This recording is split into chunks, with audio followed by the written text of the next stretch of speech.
When Linda told me we had such a big group, I was pretty excited about it.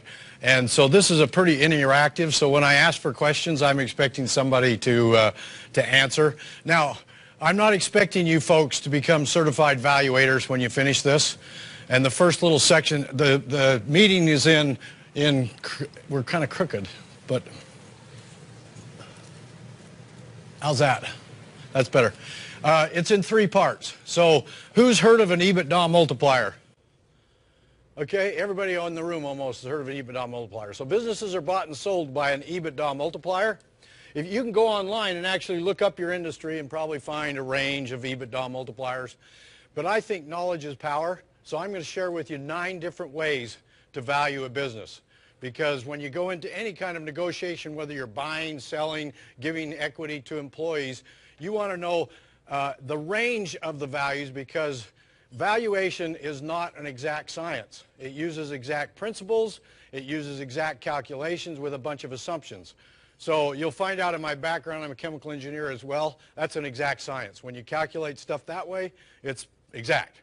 Valuation isn't, so I want to give you knowledge is power by providing more than one way the Ebitda multiplier, all right? And so I'm going to share with you some errors that I see happening out in the industry all the time.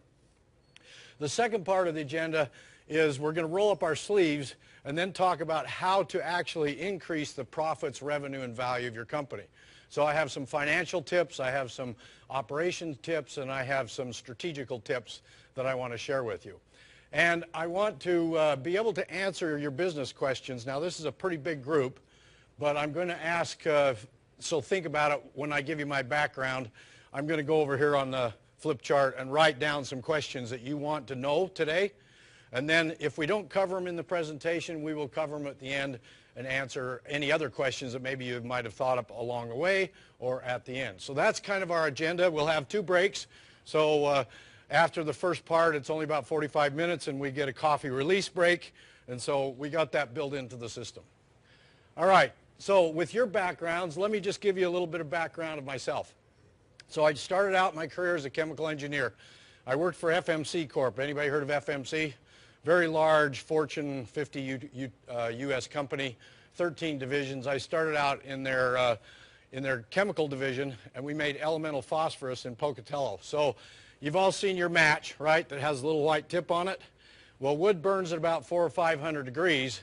That little white tip is a form of phosphorus that burns at 3,000 degrees. So thus, poof, it starts your match.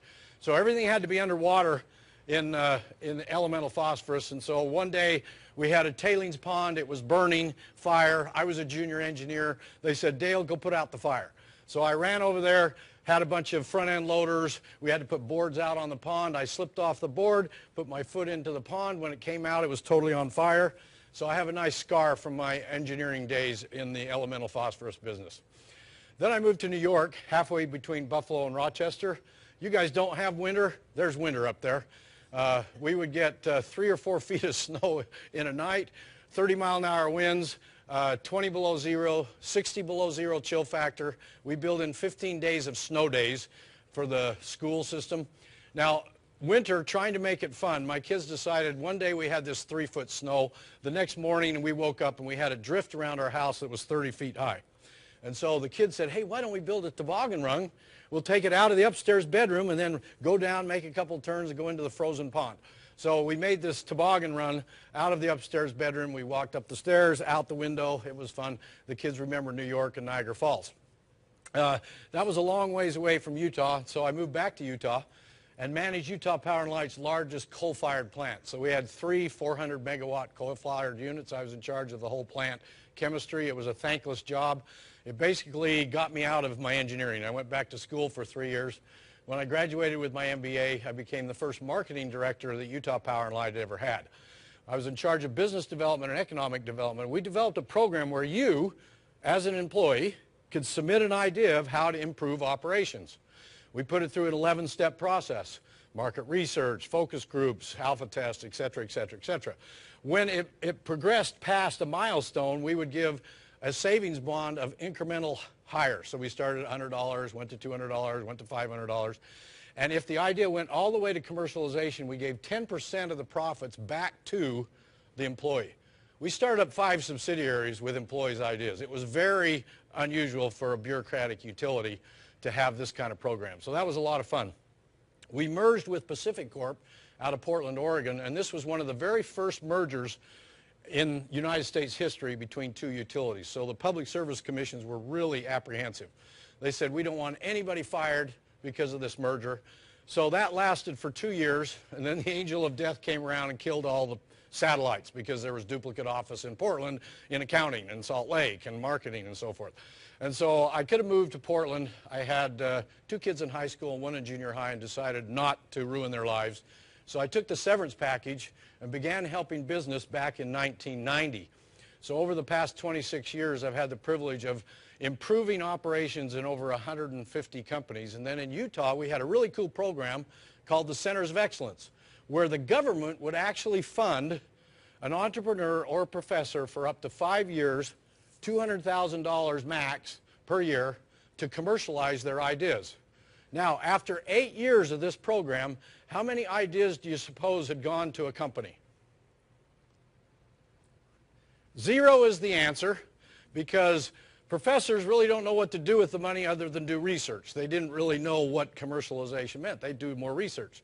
So they brought 3 of us in, and we looked at each one of those technologies, and we began finding out where the market opportunity was, whether there was a market opportunity, helping them to develop the products. Over the next 15 years, I commercialized 50 technologies. So artificial heart, artificial eyes.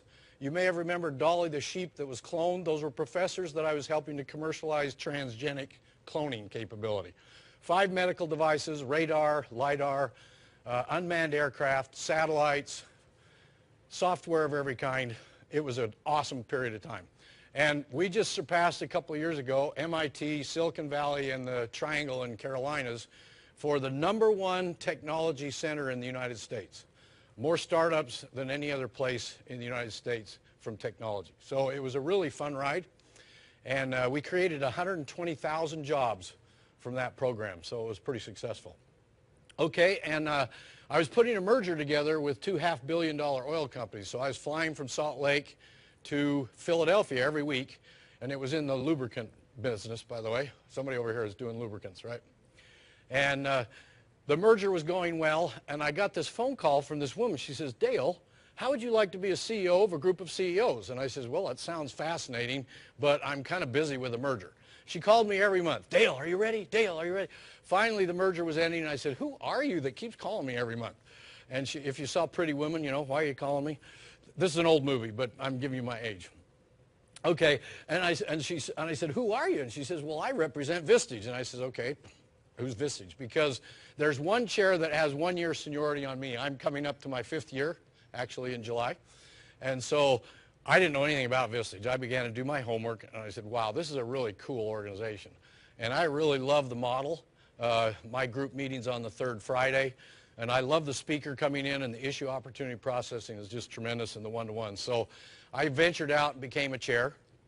And 2 years into being chairing, my senior chair, Severin Sorensen, he was a member in Washington, D.C. for 6 years, and he had a speaker come that changed his value from 2x to 10x. And that speaker has retired. He says, Dale, you got to get out into the Vistage community and share these techniques to take the value from 2 to 5x. And so that's why I'm out here.